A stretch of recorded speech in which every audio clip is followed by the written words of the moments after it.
एक जगह रुककर इन्होंने गर्मा गर्म कॉफ़ी पी और शहर के मुल्हका दरिया के पुल पर खड़े होकर तेज़ सर्द हवा में एक दूसरे के लम्स की हिद्दत को अपनी रूह तक उतरते हुए महसूस किया।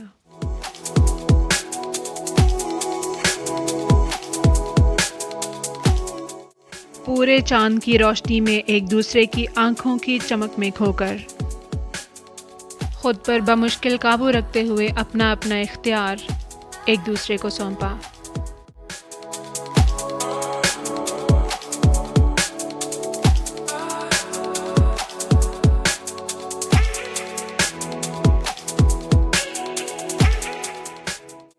सफ़र फिर से शुरू हुआ।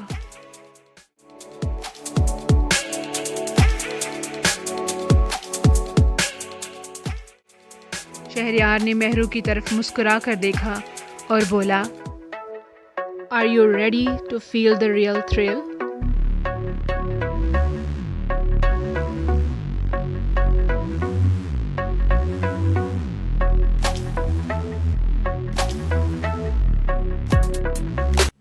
और साथ ही गाड़ी झटके से आगे बढ़ी और हवा से बातें करने लगी।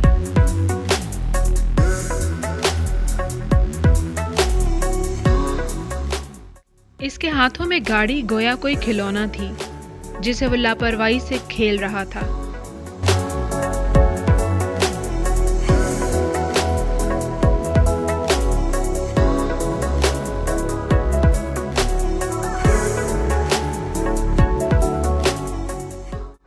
हल्की बारिश, तेज हवा और महरू की धड़कन शहरयार के साथ रेस लगाए हुए थे और सबकत शहरयार की थी।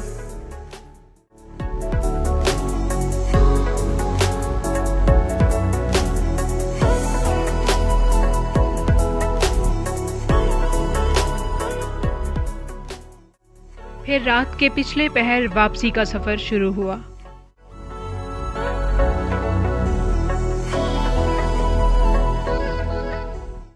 वापसी के सफर में खामोशी और इंतहा का सुकून था।